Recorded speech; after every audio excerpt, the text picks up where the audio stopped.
We're going to start this morning by having a hymn sing, verse number 644, verses 1 and 4.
Number 51, verses 1 and 4.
Welcome to worship at the McPherson Church of the Brethren.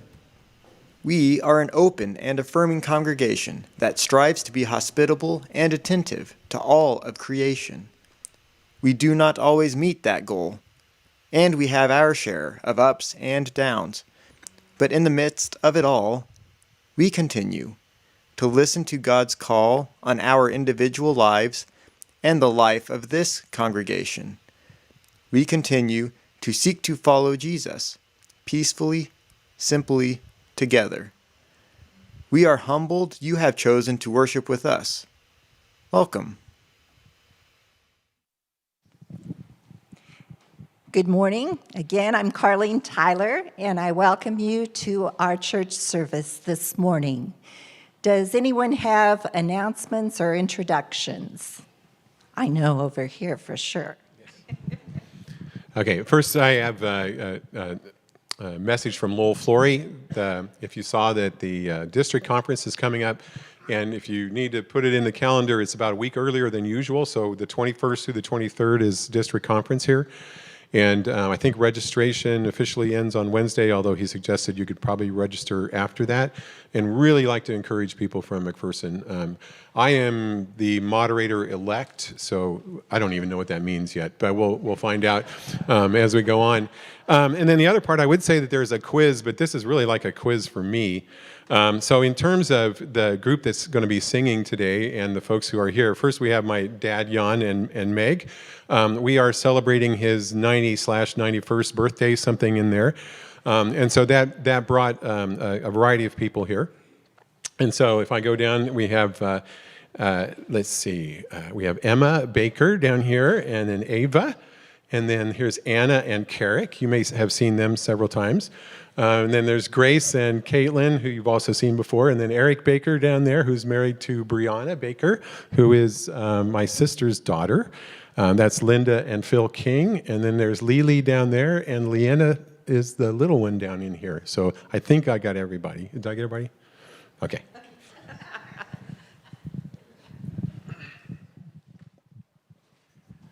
Good morning, Lamont Rothrock from the Cedars. 2 items. This is the last week of June, so it's the last week to give towards our budget relieving for the Cedars this year. You guys have been very generous and encourage you to consider that yet this week. Second of all, we have open house today. It's going to be a beautiful day, and if you just even want to come by and take a look at our 2 of our duplexes, 1115 Darlow Court, you'll see a big green balloon out in front of that. And then 1202 Darlow, I believe is what it is. Oh. 1202 has food at their place that they will serve. And they're also doing a car wash. So 1200 Darlow. The right one has a green balloon in front of it. So if you want to stop by and say, Leroy and Carolyn, you can, if they're going to be there. But the other house is right next door, and that open house is from 3 to 5 o'clock. So if you want to stop in, just take a look at what the duplexers are like. Anna Ruxlow and I will be there to share the costs. So thank you. Thank you.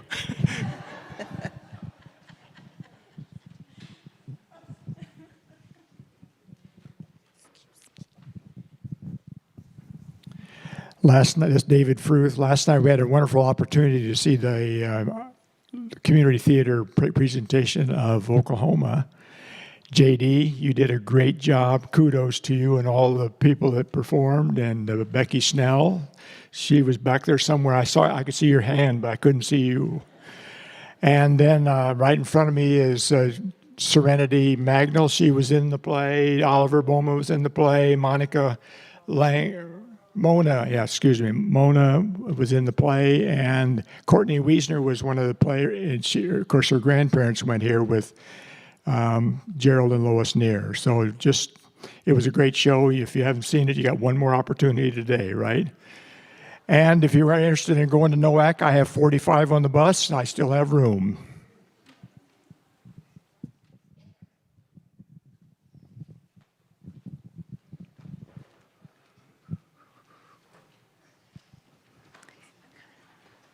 Oh.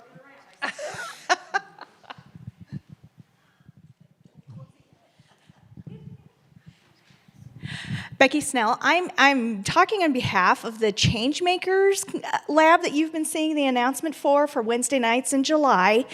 It's kind of our experiment to Vacation Bible School, but instead of just for the kids, we're really wanting to open this up to everybody and make it that it's an inclusive thing. You come do things with kids, but more than anything, we really want, whether you have kids or not, singles, people without children, whatever age, come. And we're going to have recreation, crafts, some STEM things, and then mainly fellowship.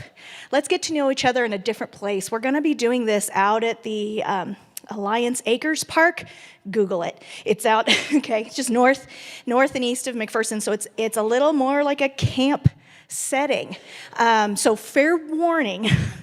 We've got some uneven ground. Bring a chair. Bring something to sit in or a blanket or something like that. It starts at 6:30. A snack will be provided, and we will close with kind of a campfire-like thing, silly songs, and then just some things to go with it. But our theme, Change Makers Lab, be the change you want to be. And so we're wanting to make some more connections around here. So please come. And if you have more questions, I'll try to answer them. Laura Shoming and Cora Dirks, and also, we're partnering with the Mennonite Church. So come, have some fun on Wednesday nights in July, even though it's going to be hot.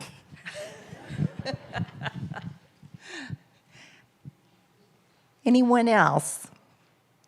Is this our last week of camp? We had campers leaving this morning early, and campers will be coming home. So keep those in your thoughts and prayers. Okay, let us quiet our minds for worship.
I invite you into this morning's worship and ask you to pay special attention to all the parts and pieces, to the songs, to the scripture, to the litanies, that all lend themselves to the idea of the story we're dealing with and with Jerry's focus this morning. So think about the hot, hot summer that Becky mentioned. Think about the desert. Think about the state of your own life or friends and family that you have and what they may be struggling with and the presence of God in the midst of. As we begin, accept these words from Psalm 86, a prayer of David. Hear me, God, answer me, for I am poor and needy. Save your servant. Have mercy on me. For I put my trust in you. Listen to my cry for mercy. When I am in distress, I call to you because you answer me. No deeds can compare with your deeds, for you are great and you do marvelous deeds. Please rise and join in singing I Need Thee Every Hour.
be seated while the children come forward for the children's time.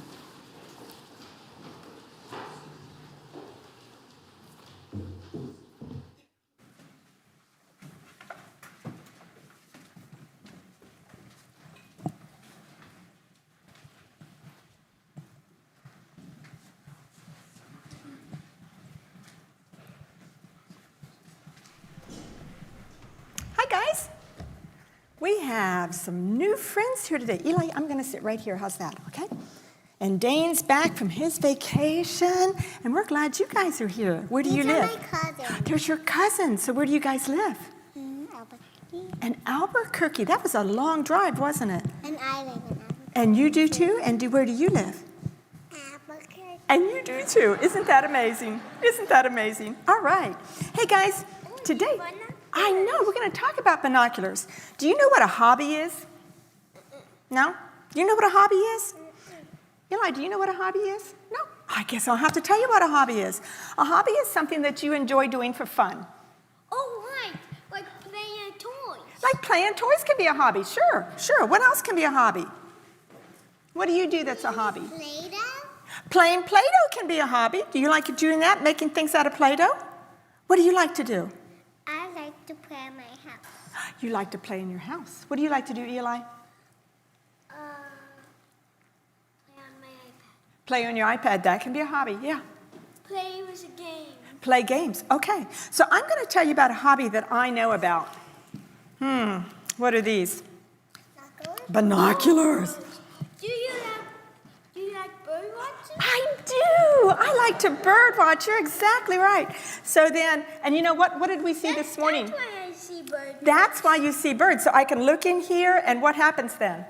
You see things up close. Oh, I do. I can see things up close. Oh, my goodness. Yeah, yeah. So today we're going to talk a little bit about some birds, okay? And Dane, we're going to leave those right there for right now, Dane, because I'm going to stick this behind here so it doesn't fall, okay? All right. I have birds. What kind of birds do you guys know about? Do you know about birds? What? What do you know? I robin. A robin. Does anybody know what a robin looks like? Oh, and they have that orangey red breast on them. They are very pretty. What else do you know? What else do you know? Yeah, this is a red-winged blackbird. I bet you have those at your house, right there. Yeah. Birds are usually pretty colorful, aren't they? I'm thinking about Just like an eagle. an eagle, yes, with that pretty white head. A cardinal. What color is a cardinal? Red. Good job. What color is a blue. Yeah. What color is a blue jay? Blue. Blue. You got it. You got it. What color is a goldfinch? Gold. Gold. You're right. Good job. Well, you know what? In the Bible, Jesus was talking about sparrows. Do you know what color sparrows are? No. Okay, I'll show you. There's lots of different sparrows. Look at these. What colors are they? Oh, they're kind of like... Hey, you can come around. It's kind of like different colors on their head. Yeah, look at all these different sparrows. And that's a brown head. Yeah, that's brown. Look at the eggs. Oh, what color is that one? That's brown. That's brown. What color is this one? Brown. And what else? Brown. Brown. That's brown. What about that one? Oh, that's kind of like a striped head. Yeah, it does. Black and white and brown. And brown, yeah. Black, white, black, Look white. at all these. Okay, I think we have some more in this one too. Those were just the sparrows in Kansas. Now these are the sparrows in part of the United States. Look at all those sparrows. Whoa. What colors are those? Look at the tiny I know, they're so little. What's this one? What colors? Oh, that one has a black head. That one has a striped head. That one has a yellow full head. Yep. But they're all what color? Brown. Brown. What about those? Brown. Brown. What about those? Brown. Brown. What about those? Brown. Oh, that is kind of a reddish brown, isn't it? What's that one? Brown. They're all brown. What about those? Brown. Okay, those are sparrows. My goodness, God made a lot of sparrows, didn't he? Yeah. And he made them all kind of what colors? Brown. Brown. So do you think with all those sparrows out there that we should care if one got hurt? What do you think? Do you think God would care if one got hurt? Yeah. I think God would care. Yep, God would care. And because God says, Jesus told his followers that God cares about all of us. Yep, God watches over all of us. God knows if one of us is sad or one of us is hurt, okay? And today, Pastor Jerry is going to talk about a little boy that was in the desert with his mom. They ran out of food, and they ran out of water. What do you think might have happened? Oh, probably they were so hungry and so thirsty. Yeah, so if you're in the desert where it's really hot and you don't have any water and any food, what might happen to you? You die. You may die, yeah. But do you think God was watching that little boy and his mother? Yeah. And do you think God cared about them? Yes. Yeah, just like Jesus said that God cares about all those sparrows, even though they're just brown. And they don't have any beautiful bright colors. They have beautiful brown colors, and God still cares about them. And one kind of looks like reddish brownish. And one did kind of, didn't it? Yeah, yeah. So God provided water and food, so they lived, okay? And God helps us. God always watches us, and God provides for us. Does that mean God's going to always give us everything we want? No. No. That just means that even if we're hungry and tired, God is still there with us all the time. Yeah. All the time, okay? So do you know what I have for you today? To remember that God is watching you and God is taking care of you. Are you going to give us a cardboard bird? A binocular. You get some cardboard binoculars today, and I want you to remember that God is always watching you, okay? But your cardboard binoculars are in a little plastic container, okay? And I will see you guys. If you're here, I will see you next week. If not, I hope you have a good vacation, okay? And you guys may go back to your seats. Did everybody get one? All right. See you later. You go that way. Thank you for your continued financial donations. You may give online at maccobbrethren.org. That's maccobb@macbrethren.org. If you are worshiping with us in person, you may place your gift in the offering box at the back of the sanctuary. Just slip it through the slot in the top of the box. Or you may mail your gift to the church office at 200 North Carey Street, McPherson, Kansas 67460. Or hand deliver your check to the church office. Just push it through the mail slot at the education building. If you join our worship from afar, please donate to local needs in your area. Thank you for sharing.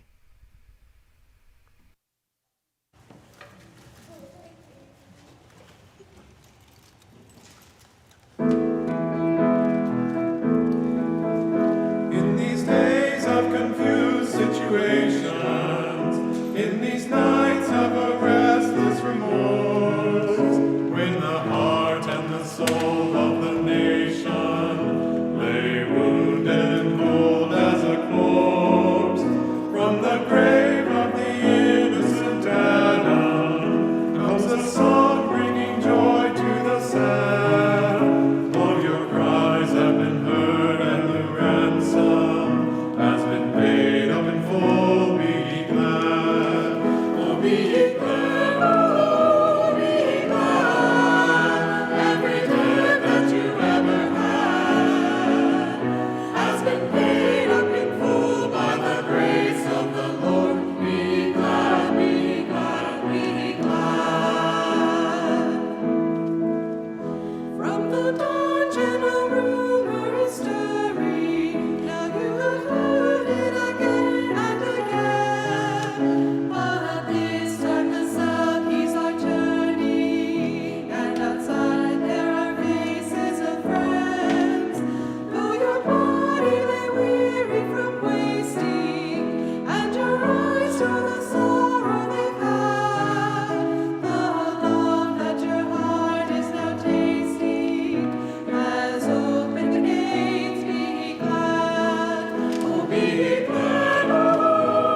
Thank you, thank you, thank you, extended Vanasselt family.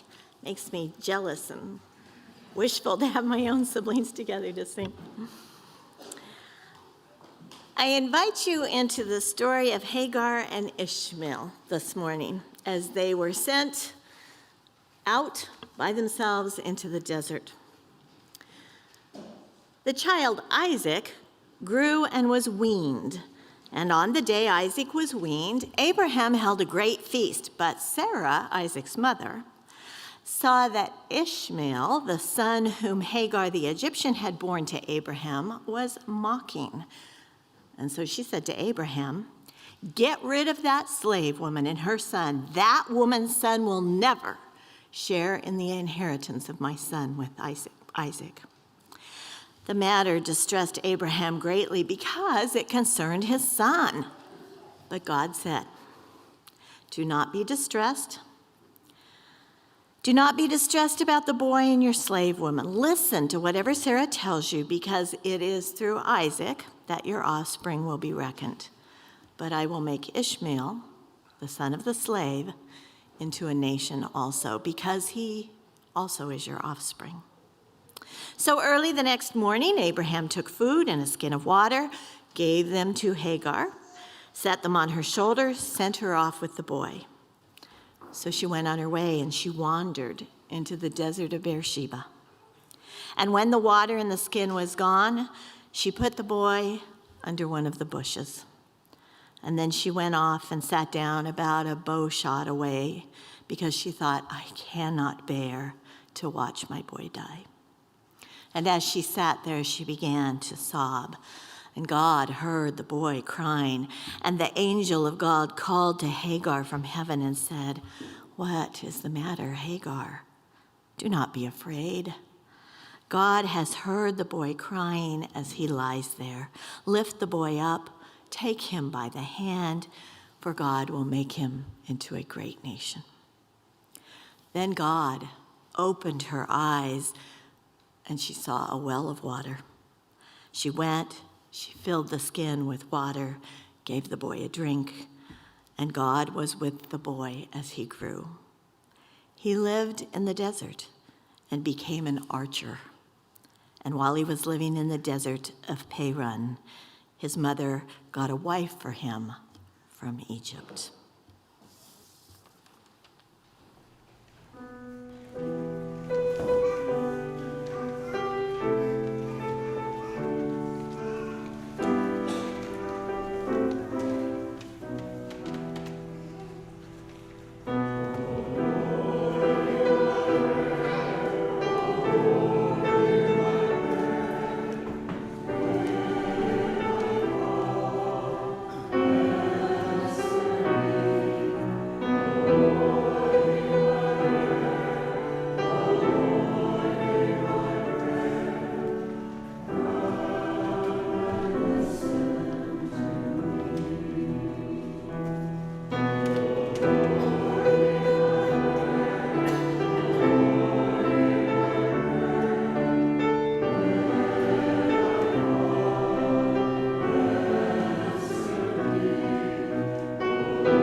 Please join me in praying the unison prayer of devotion and commitment.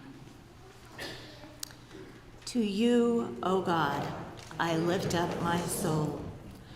Guard my life, for I am devoted to you. Guard my heart, for I love you with all my choices. Guard my mind, for I fix my thoughts on following you. Guard my body, for I give it to be your temple. Guard my relationships, for I center my conversations on you. Hear my prayer, O God. To you, O God, I lift up my soul. I offer my eyes to you to behold your beauty. I offer my lips to you to speak your praises. I offer my ears to you to listen to your words. I offer my steps to you to follow your movements.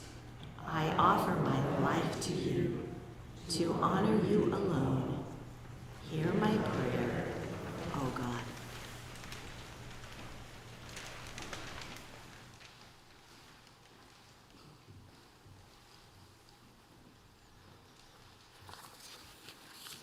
Good morning. So a bit of irony that I focus a lot of today's message on trees, and due to my ignorance of technology, my laptop didn't want to behave this morning, so I had to print out the sermon. It's not lost on me the irony of talking of trees while I shoot up trees. And so please forgive me for that. I did get it fixed, but not in time to have it ready. I do love trees. The truth is, I'm actually fascinated by them, and maybe, perhaps I always have been. When I was younger, we lived in Lyons, and there were big trees that we would climb. All the cousins would get together. I was less portly then and able to navigate the tree. Today, I wouldn't dare do such a thing. I think I would fall down quickly. But growing up, there was also a tree in our front yard, and how many of you had one of those trees that served as a swing, but also as a pull-up bar, as a base for a kickball, or a boundary for some game? Raise your hands if you had one of those trees. One of my favorite memories, speaking of birds, was 7th grade science. And in 7th grade science then, I'm not sure if it's still this way, we had different sections. And one of the sections we had was about trees and leaves. And Mr. Fast was my science teacher, and he said, your assignment, go collect as many leaves as you can, as diverse as you can, and bring them back and share. How many of you have Mr. Fast for a teacher? How many of you dare called him Speedy? This guy. Not a smart move. I clung to this assignment. I got on my bicycle and rode all over McPherson, trying to find as many leaves as I could and stored them into my notebook. I learned a lot. I showed them off. And again, it anchored and revealed my marvel and my awe of trees. It's only grown since then. It has matured. As I realize now the trees' importance place in our creation. In fact, a few years ago, I asked the youth team to honor this by buying each graduate, high school graduate, a tree, a red maple, a sugar maple, and we'd plant them and hand them in a pot and ask them to do what they will with it, hoping and praying that they're able to find a space to plant the tree and recognize that as the tree grows, it represents part of their journey and their faith story, and they can return to that as I do the tree in my front yard from time to time. When I first started that, I had some people scoff at the idea of buying a little sapling, that it'll never work. It won't anchor itself. It won't root. It's just not logical. To that, I invite you to come into our backyard and see the tree that we planted 3 years ago that now stands about 11 feet tall and continues to just remind us of how beautiful life can be. My fondness of trees continued to remain a mystery. As some of you are aware, I went to Palestine in 2009, and I was sitting on a wall on a place called the Mount of Olives. It is historical. You're all aware of the story of Jesus going to the Mount of Olives. And I sat on this wall, reflecting and looking at the Damascus Gate in the old city of Jerusalem. Rick Polhamus comes to me and says, Jerry, do you know you're sitting before the silent witnesses? Okay, you lost me on that one, Rick. What are you talking about? He goes, look to your right. These olive trees, they are the silent witnesses. You're going to have to be more specific, Rick. I'm kind of lost in this moment. I'm not filling the gaps very well. They were here when Jesus sat in the garden. They are the silent witnesses to Jesus' arrest and that night. So I'm sitting on the wall, marveling at the Damascus Gate in the old city, and next to me are the witnesses to the arrest of Jesus. Trees astound me. I'm sitting here before living history, reflecting on the awe of it And in that moment, the Tolkien nerd inside of me said, man, I really wish Ents were real. Really? No one gets the Ents reference? Come on, somebody has to get the Fangorn Forest reference. The talking trees? Oh man, that's the crickets one I didn't expect. I wish that we could have a conversation with trees and hear the living, breathing story that they've witnessed. Until then, how do we know their story? Where are my scientists at? How do we know the story of trees? They could tell us, They could tell us what they've been through. How do they do that? Anybody? The rings. As you cut the tree down and you look at it, you recognize there are patterns within these rings, and these rings tell a specific story. Dark and light reflect the seasons that the trees grew. Right? Spring, summer, cooler weather. When the rings are thin, it was an abundant year, a lot of rain. The temperatures were perfect.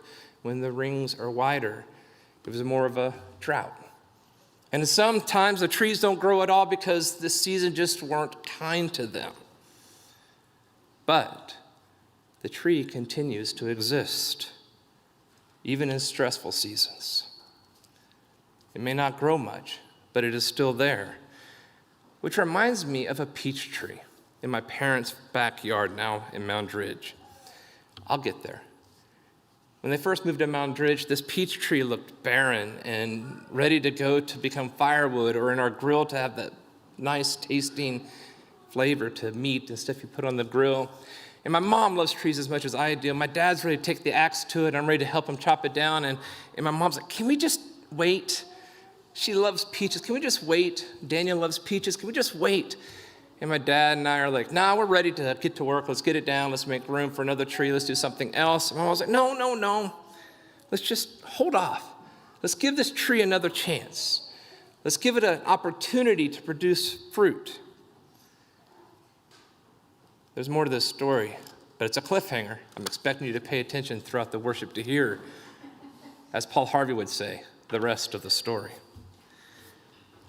But that peach tree, and often many others, can feel like life too, can't it?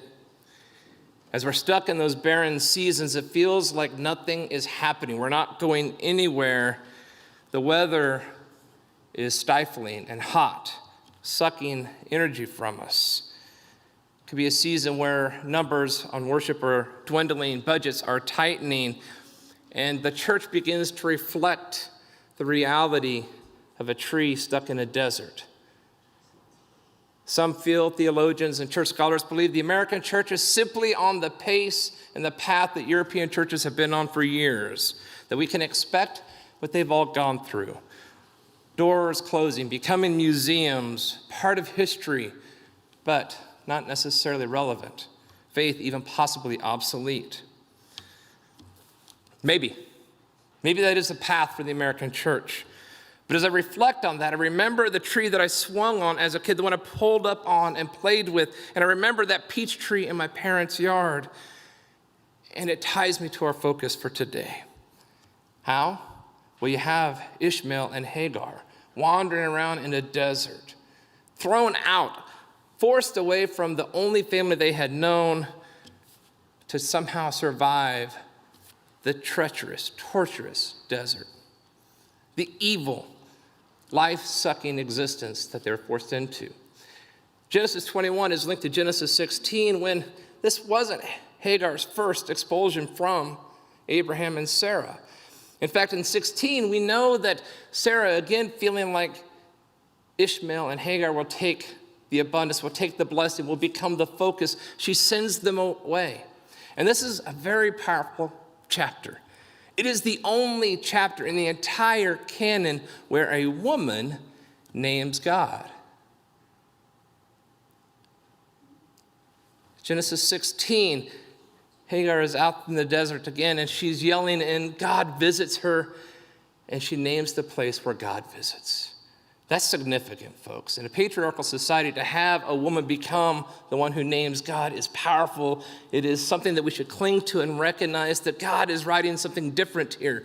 And so God sends Hagar and Ishmael back, and Abraham, and not so much Sarah, but Abraham welcomes them back. When Sarah gets her promise, Isaac has come into the scene, and Sarah realizes there's going to be a competition between these two.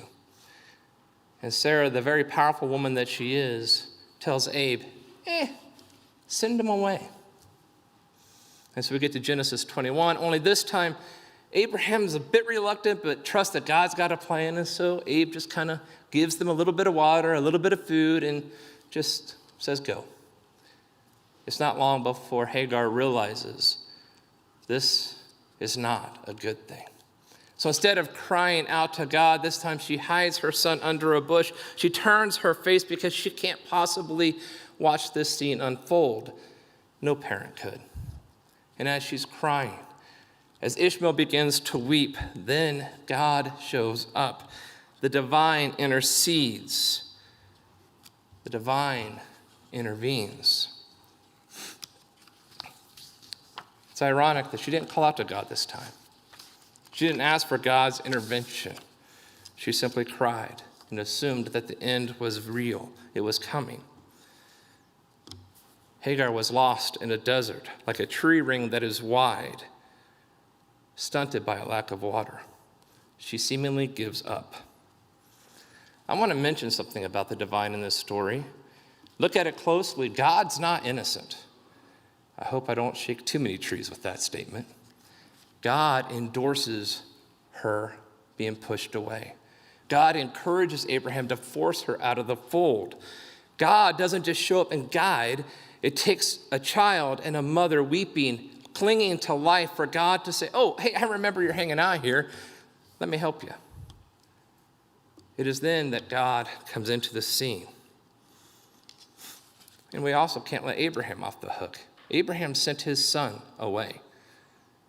Abraham's not exactly the idyllic father we think he is. He sends one son away. He puts another one on a little sort of sacrificial idol to, right? Come on, think about this, parents. This is a guy who bans one son and agrees to kill the other. Not necessarily someone that we should really necessarily follow all the time. Granted, he did it because of faith, but we also need to question some of these stories. So as she's weeping, as she's lamenting, as she's wondering what the next chapter holds, as she's preparing for the death of her son, God shows up and she realizes her story, not done. God shows up finally and she recognizes that her story has more chapters to be written. God opens her eyes, she sees the water, and she's able with Ishmael to survive that season. But something more powerful flows from what is happening, flows from her ability to keep going on. We in American Christianity don't always understand the Islamic faith very well. We don't necessarily educate ourselves on the power of the story. It is one of the pillars of faith that Muslims take a Hajj to Mecca. Muhammad required it. There's 5 pillars of faith. This is one of them, that if you're able to financially, with your health, you must go and do this. But how many of you are aware that this Hajj, this pilgrimage to Mecca, is not retracing the steps of Muhammad? Each Muslim, up to over 1 million post-COVID, do this, retracing the steps of Hagar, the mother of their faith. Let that sit with you for a second. The most important pillar of their journey, the one that changed Malcolm X's life forever, retraces the steps of Hagar, wandering in the desert. And so what appeared to be a wide ring of drought slowly becomes closer, tighter rings of life, abundant life, fruitful life, life so powerful and good that one of the 3 Abrahamic faiths now has billions of ties to it. Her ability to go on produced a tree that is amazing. Her story can be our story. You see, sisters and brothers, it is not if we find ourselves in a desert, but when. It is not if we struggle to make ends meet as a community of faith, but when. It is not if we wonder, if we question, if we begin to think that we've lost our place in God's work. It is when we do. And this raises the question, what determines the rings we have left in our tree reflect our response to this desert? If we choose to hide and let whatever happens happen, there are plenty of churches that have done that. We will have good company. Amazing churches all over this planet would share that reality. Hagar, too, almost gave up. And for some churches, that is a healthy and righteous and godly path. But that doesn't mean there or our any story is over, not completely, and it is far from it. What we can do, sisters and brothers, instead is have our eyes opened and look for the water that gives life. And we cling to this water and we keep going. We keep moving. We keep listening to what God is calling us to do and to be. But we also must be open as a community of faith to evolve. Ishmael and Hagar left Sarah and Abraham, the parents of the Jewish faith. And what did Ishmael and Hagar become? The birth of the Islamic faith. They had to evolve and change as God was calling them. Our next chapter as a faith community depends on where God is calling us. What it looks like is God's wisdom to direct. How it impacts others, our neighbors all around near and far, is for God to anoint. We have a role to play. We are not sitting back letting this happen. We have a choice to say yes, but also to be patient. We have a responsibility to anchor ourselves deeper into the mystery of God and trust that the divine will lead us down whatever path we are called upon. I firmly believe that though we may be at this moment in a metaphorical desert, and as we stare at mountains too big, too impossible to navigate, that God is not through with us. We have many more chapters to add to our story. Our faith is as robust and as vibrant as it has ever been. We can keep moving forward together. Someday, historians may examine our tree rings and note there have been moments of wide rings in our story. But like Hagar and Ishmael, if we keep moving, our rings will begin to get closer together, closer to one another. They will get thinner and healthier. Our tree, our faith community can and will grow in profound ways, but we must not hide. We must not lock down. Instead, we must do what seems like insanity and trust that the divine will keep us going, will keep pushing us forward. We must look to God and accept God's call to go into the world and to be the city on a hill. We must realize that staring back at us might indeed feel and seem like a desert, but it may also be a blank page, begging us, pleading with us to pen another powerful chapter to our faith narrative, a chapter that can leave a legacy, a chapter that reveals our tree rings as close together as they have ever been. Which brings me back to that peach tree. My dad and I were ready to make it into firewood so we could grill with it. My mom begged and pleaded with us, don't, not yet, give it one more year. And so my dad and I relented.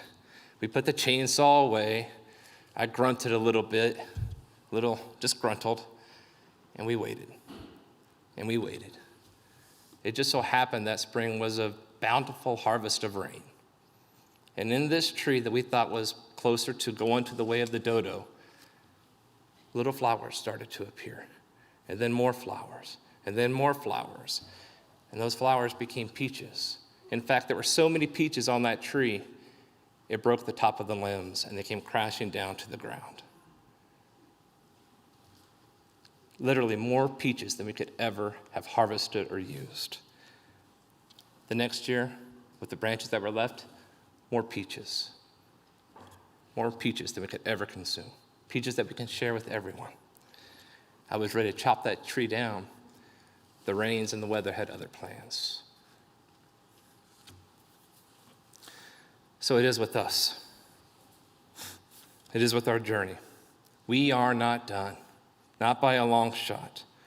We need more visionary, faith-filled leadership, folks ready to continue to encourage us to keep moving forward. Folks ready to stand in the middle of our desert and declare that God is calling us, and we will go. Folks that recognize the rings that reveal our season might be as wide as they have ever been in this church family.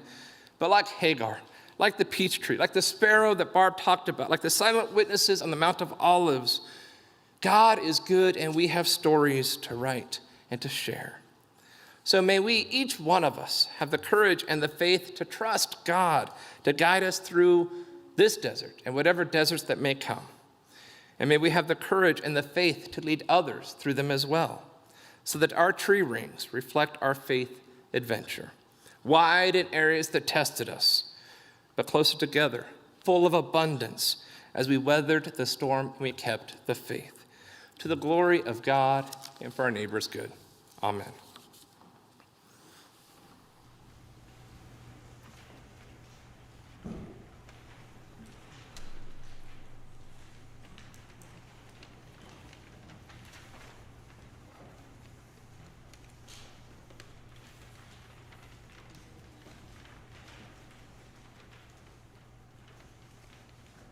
Please rise for our sending song.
This year we had one extra sapling left over that we needed to find a home.